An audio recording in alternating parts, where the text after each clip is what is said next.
10 tanda-tanda kiamat besar yang disebutkan oleh Nabi SAW. Kata beliau, amblasnya bumi di belahan timur yang pertama, terjadi gempa besar. Sebagian ulama hadis mengatakan bagian Asia, di mana Allahu alam. Tapi ini tanda-tanda kiamat besar akan terjadi nanti. Kemudian terjadi lagi longsor bumi di belahan barat. Sisi barat bumi kita tahu wilayah Afrika dan seterusnya. Kemudian amblasnya bumi di Jazirah Arab. Ini yang dimaksud dengan amblasnya bumi, artinya longsor yang besar, yang sulit lagi untuk ditimbun, udah nggak bisa ditimbun, nggak bisa diperbaikin. Kalau di situ ada kota, ada kampung, pasti hancur udah. 3 sekaligus terjadi longsor di 3 titik yang berbeda dan secara waktu atau dalam waktu yang bersamaan. Ini sudah selangsung 3 tanda-tanda kiamat. Jadi pada saat terjadi di timur itu tanda-tanda kiamat besar 1. Terjadi di barat, tanda-tanda kiamat besar 2. Terjadi di Jazirah Arab, tanda-tanda kiamat besar 3. Kemudian di dalam hadis ini disebutkan secara beracak. Nanti sebentar setelah saya terjemahkan hadis ini, saya akan sebutkan urutannya. Lalu kata Nabi SAW, kabut yang menutupi bumi ini. Kemudian ada Dajjal. Jadi kabut itu dihitung dalam hadis ini yang keempat. Dajjal yang kelima. Kemudian yang keenam binatang melata. Nanti akan saya jelaskan juga apa yang dimaksud dengan binatang melata. Yang ketujuh keluarnya Ya'juj Ma'juj. Ini juga akan kita jelaskan nanti. Kemudian yang kedelapan matahari terbit dari tempat terbenamnya. Yang kesembilan keluarnya api dari perut kota Aden yang menghalau manusia. Sulit, manusia tidak bisa melalui Jazirah Arab. Kemudian yang ke-10 turunnya Isa putra Maryam. Turunnya Isa putra Maryam. Tentu saya katakan tadi hadis ini disebutkan dan disepakati oleh para ulama sifatnya teracak. Karena cukup banyak dalil-dalil yang lain yang mengurut kejadian ini. Urutan yang pertama dari 10 ini adalah keluarnya Dajjal. Ini urutan pertama. Dajjal, jemaah sekalian, adalah diambil dari kata-kata Dajjalah yang berarti kekacauan. Ciri-ciri Dajjal disebutkan dalam banyak hadis yang sahih adalah mata kanannya yang paling pertama rusak seperti anggur kering. Kata Nabi SAW dalam hadis sahih, ketahuilah Dajjal buta mata kanannya dan Tuhan kalian tidak buta, karena dia akan mengaku sebagai Tuhan. Kemudian dia orangnya memiliki kulit yang kehitam-hitaman serta memiliki dahi yang lebar. Setiap orang beriman bisa membaca di dahinya tertulis 3 huruf kafara. Semua orang yang ngerti tulisan Arab, tidak ngerti tulisan Arab akan bisa tahu dan baca itu kafara, kufur. Rambutnya keriting dan orangnya tinggi besar. Kata Nabi SAW, kalau kalian dengar Dajjal keluar di satu lokasi, maka menghindarlah. Walaupun kalian harus lari ke gunung, dia akan keluar membuat kerusakan selama 40 hari. Kata Nabi SAW, 40 hari itu sehari seperti setahun, sehari lagi yang kedua seperti sebulan, hari yang ketiga seperti sepekan, dan sisa harinya seperti hari kalian. Dia akan keliling muka bumi semuanya. Dan kata Nabi SAW, seluruh bumi ini akan dimasuki oleh Dajjal. Tidak tertinggal satu lorong, gang, jangankan kota atau desa, kecuali Dajjal akan masuk ke dalamnya, kecuali Madinah dan Mekah. Tidak bisa dimasuki oleh Dajjal. Kata Nabi SAW dalam hadis sahih, karena di setiap pintu gerbang Mekah dan Madinah malaikat menghenuskan pedangnya dan menghalau Dajjal sehingga Dajjal tidak bisa masuk. Pada saat dia tiba di Palestina, waktu yang bersamaan di kota Madinah berkecamuk. Kaum muslimin sepakat semua keluar untuk mengejar Dajjal dan membunuhnya. Keluar dari kota Madinah satu orang yang namanya seperti namanya Nabi Muhammad SAW, Muhammad bin Abdullah, dan dia dari turunan Nabi SAW juga. Dan orang ini punya julukan Mahdi, dikenal dengan Imam Mahdi. Inilah tanda-tanda kiamat yang kedua. Pada saat dia tiba di Mekah, dibaiatlah oleh banyak kaum muslimin, tidak disebutkan jumlah pasukannya, maka terbentuklah pasukan jihad yang mengejar Dajjal menuju ke Palestina. Lalu keluar tanda-tanda kiamat 3, langsung berentetan semua. Tanda-tanda kiamat besar yang ketiga adalah pada saat pasukan Imam Mahdi dengan pasukan jihad itu tiba di Darul Baydha namanya. Hadis menyebutkan di menara itulah, di masjid itulah Imam Mahdi mampir sholat asar bersama pasukannya. Dikatakan Isa alaihissalam akan turun sambil memegang kedua sayapnya malaikat, dan dari rambutnya yang basah meneteskan air. Maka dia pun turun, lalu kemudian dia masuk, dan orang-orang pada saat itu mengenalnya kalau dia adalah Isa, dan mereka sudah tahu ini masanya keluarnya Dajjal, ini Mahdi sudah ada. Mereka tahu akan turun Isa, sudah ada informasi seperti yang saya sampaikan ke Bapak Ibu sekarang. Itu muslimin di zaman itu sudah tahu semua. Sholatlah mereka, kemudian mereka menuju ke Palestina. Ringkas cerita adalah Nabi Isa alaihissalam akhirnya tiba dengan pasukan mujahidin di depan pintu gerbang Babulut. Dajjal mengatakan, bukakan pintu gerbang, mereka tidak akan mampu melawan kita karena pasukannya mereka banyak memang. Maka Dajjal dengan sombongnya menunggu di depan pintu gerbang. Pada saat dibuka, Dajjal kaget melihat ada Isa alaihissalam.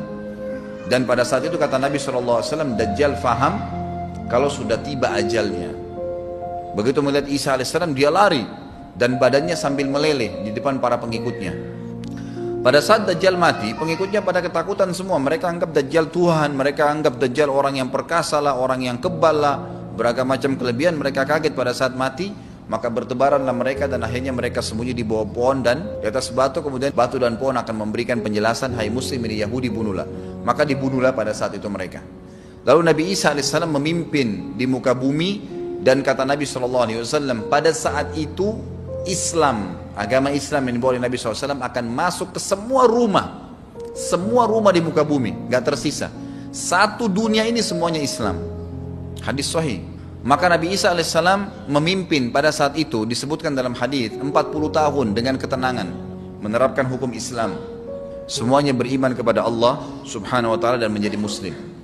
Setelah itu keluar tanda-tanda hari kiamat besar yang keempat, yaitu keluarnya Ya'juj dan Ma'juj. Nabi SAW sebutkan ciri-ciri mereka. Mata mereka sobekannya kecil sehingga mata mereka kelihatan seperti sipit, tapi bola matanya besar.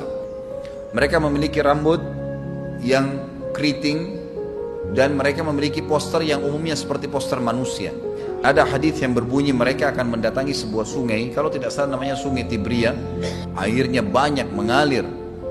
Kata Nabi SAW, mereka semua minum air sungai itu, dan yang terakhir dari mereka datang sudah nggak dapat air. Artinya air sungainya habis diminum. Bayangin berapa banyak jumlahnya tuh. Pada saat itu Nabi SAW mengatakan, Allah berfirman kepada Isa, berkata, wahai Isa, aku akan mengeluarkan hamba-hambaku yang tidak ada seorang pun dari kalian bisa mengalahkannya, termasuk Isa alaihissalam, nggak bisa mengalahkan. Maka selamatkanlah dirimu bersama dengan pengikut-pengikutmu ke Gunung Tur namanya. Jadi memang Ya'juj-Ma'juj ini ciri khasnya, kata Nabi SAW, mereka memakan apa saja. Jadi bukan seperti manusia normalnya. Mereka membunuh semua yang bukan seperti mereka. Sampai-sampai kata Nabi SAW tidak ada yang bisa mengalahkan mereka, dan jumlah mereka sangat banyak. Salah seorang di antara mereka tahu dia akan mati kalau sudah punya 1000 anak. Kata Nabi SAW dalam hadis Bukhari, kecelakaanlah bagi orang-orang yang ada di Jazirah Arab. Kemungkinan besar makna ini adalah tempat mereka dekat dengan Jazirah Arab. Kata Nabi SAW, kecelakaan bagi orang-orang yang Jazirah Arab karena telah terbuka dari lubangnya Ya'juj-Ma'juj sebesar ini. Udah kasih isyarat dengan jari ibu jari sama jari tengahnya. Artinya mereka sudah bisa melihat keluar. Pada saat mereka keluar, maka mereka akan mulai membuat kerusakan. Kata Nabi SAW di dalam hadis sahih riwayat Imam Bukhari, bahwasanya Ya'juj Ma'juj akan membunuh siapapun yang mereka temui. Bahkan pada saat mereka sudah merasa menguasai bumi, mereka melepaskan anak-anak panah mereka ke langit. Lalu Allah menurunkan anak-anak panah mereka sebagai fitnah dipenuhi dengan darah. Maka mereka berkata, kami telah membunuh semua yang ada di bumi dan semua yang ada di langit. Kata Nabi SAW, Allah lalu mengizinkan Isa untuk berdoa kepada Allah agar memusnahkan mereka. Maka Isa alaihissalam pun akhirnya berdoa, meminta kepada Allah subhanahu wa ta'ala agar mereka semua dimusnahkan. Maka pada saat itu pun Allah subhanahu wa ta'ala menurunkan kepada mereka hama. Sebagian hadis menyebutkan serangga kecil seperti cacing, banyak sekali yang menimpa tubuh-tubuh mereka. Setiap orang satu. Dan itu membuat mereka mati. Kemudian setelah itu Isa alaihissalam memimpin lagi di muka bumi sampai beliau meninggal. Setelah Isa alaihissalam meninggal, kembali lagi sebagian besar manusia berbuat kekufuran. Maka Allah subhanahu wa ta'ala keluarkan tanda-tanda kiamat besar yang kelima. Yang kelima ini adalah keluarnya hewan atau binatang melata. Binatang melata ini disebutkan dalam hadis yang sahih riwayat Bukhari, bahwasanya Allah SWT akan keluarkan, tapi tidak disebutkan dari bumi mana dia keluar. Dia akan keluar hewan melata yang bisa berbicara seperti manusia dan badannya dipenuhi dengan bulu. Allahu a'lam bagaimana. Kemudian dia datangi orang-orang yang kufur tersebut dan menasihatin dan mengingatkan mereka. Yang tidak mau beriman, dalam hadis dikatakan dicap oleh hewan tersebut. Allahu a'lam dicap seperti apa, sehingga ketahuan mana yang kafir, mana yang beriman. Terus dia keliling di muka bumi tapi tidak disebutkan berapa lama. Lalu kemudian Allah lenyapkan si dabbah ini. Kemudian datang tanda-tanda kiamat yang ke-6.